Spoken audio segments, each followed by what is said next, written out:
Assalamualaikum dan salam sejahtera kepada bangsa mekanika. Sebelum itu, terima kasih kepada Mitsubishi Motor Malaysia sebab menjemput kami ke sini, berada di Thailand untuk menyaksikan kereta rahsia dia orang. Kita orang dapat privilege tengok Triton masuk rally. Ya, bila kali terakhir kita dengar Mitsubishi ni dia popular dalam rally? Mesti generasi 80-an, 90-an, zaman Galant, zaman Evo kan.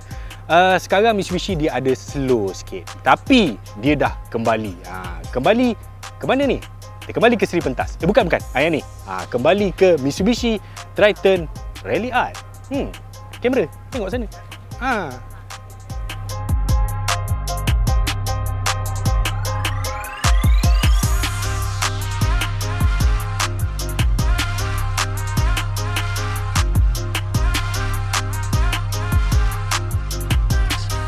Sekali tengok kereta ni macam kita boleh jumpa dekat KL yang jalan dalam bandar kan. Dia lift up, dia tukar rim. Nampak macam sama, tetapi sebenarnya tidak tuan-tuan. Kereta ini telah menjalani kejuruteraan rally 100%. Maksudnya apa? Okey. Untuk kesekian kalinya, dah lama akhirnya Mitsubishi involve 100% dalam rally AXCR ni. Asia Rally ni dia antara perlumbaan rally yang paling mencabar di dunia selepas Paris-Dakar. Yang buat projek, yang lead projek rally untuk Triton AXCR ni juga adalah bekas pelumba rally, Hiroshi Masuka. Otai ni dia menang 2 kali dekat Rally Dakar 2002, 2003. Lepas tu, yalah, sebab bila orang yang dah ada pengalaman ni, kita kena bagi dia lah lead project. Kalau saya 7 kali rally mentakap, tapi saya tak bawa Triton masa tu. Okey. Kalau kita tengok dari segi keseluruhan, macam mana sebuah kereta rally ini dibina, alright? Dalam rally dia ada banyak kelas. Contohnya kalau dalam WRC dia ada Group N, Group A kan. Ada yang boleh, ada yang tak boleh. Untuk yang ini dia jatuh dalam kelas T1. Okey. Yang dia gunakan mesti kereta daripada production. So jadi base model ni adalah model dual cab daripada Thailand. Dan sebenarnya ini sama je dengan yang kita punya dekat Malaysia tu. Potensi dia tu. Jadi dalam rally, okey, dia berbeza dengan perlumbaan-perlumbaan lain. Kalau kita berlumba dekat track, kita berlumba nak kena potong orang lain, nak kena menang. Dalam rally, kita tak potong orang.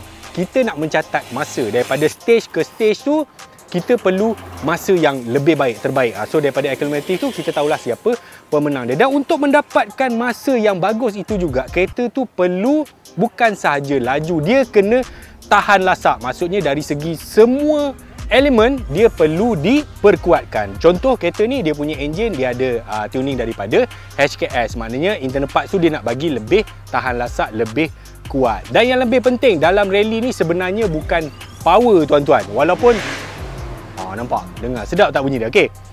Sebenarnya adalah chassis dan juga suspension. Itu rahsia dia. Ibaratkan stage 1 ke stage 2, kita ada jalan 10 km. Dalam 10 km tu mungkin ada 300 selekor. Dan dalam 300 selekor tu mungkin ada bend yang berbeza-beza, ada turun naik, ada sungai, ada pasir, ada. Dia memang sangat suka. Sebab itu kejuruteraan untuk membina kereta-kereta rally ni sangat-sangat mahal dan juga perlukan kepakaran yang tinggi. Dan untuk chassis dan suspension kereta ni dibuat oleh Casco. Kita boleh tengok dia punya absorber depan dan belakang, dia punya leaf spring heavy duty dekat belakang.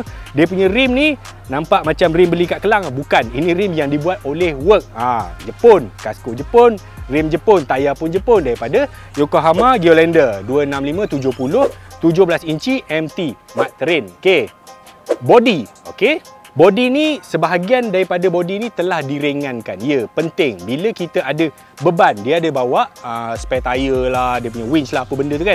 Jadi, kereta ni perlu ringan untuk counter balik dia punya berat tadi.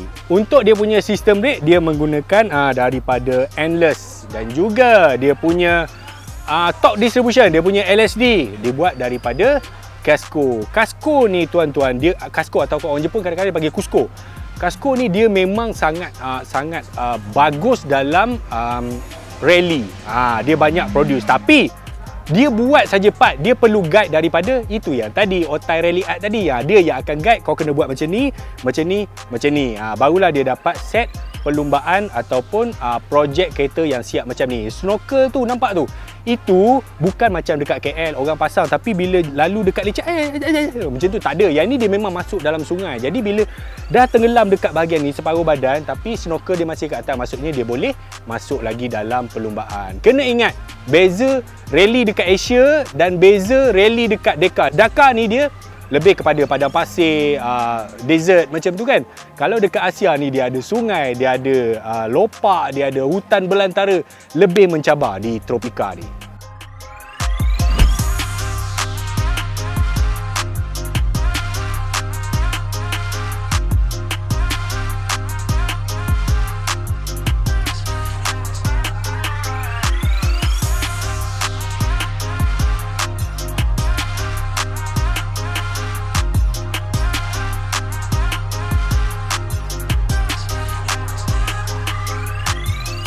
Okey, jadi inilah bentuk dalam dia. Dia ada roll cage, tapi yang ini unit ini adalah unit replika yang memang disediakan untuk kami cerita kepada anda semua. So replika yang mana kita untuk shoot lah. Yang kereta sebenar tu ada kat dalam track sana. Dia ada lagi banyak lah, dengan meter lah, dengan apa, botol air, keselamatan lah, semua benda gitu lah. Tapi basically dia ada cage, dia ada bucket seat macam ni. Rally ni seronok tuan-tuan. Tapi itulah dia, kalau ada sponsor, kalau banyak duit, sedap. Saya pun nak masuk kan. Tapi itulah dia. Orang dah bawa datang ke sini pun kita kira bertuah lah juga. Okey. Terima kasih kepada anda yang terus menyokong Mekanika Malaysia. Dan jangan lupa kepada anda di luar sana yang belum lagi menekan butang subscribe, tekan butang subscribe sekarang. Tekan butang like dan juga butang lonceng. Okey. Assalamualaikum. Kabung kap.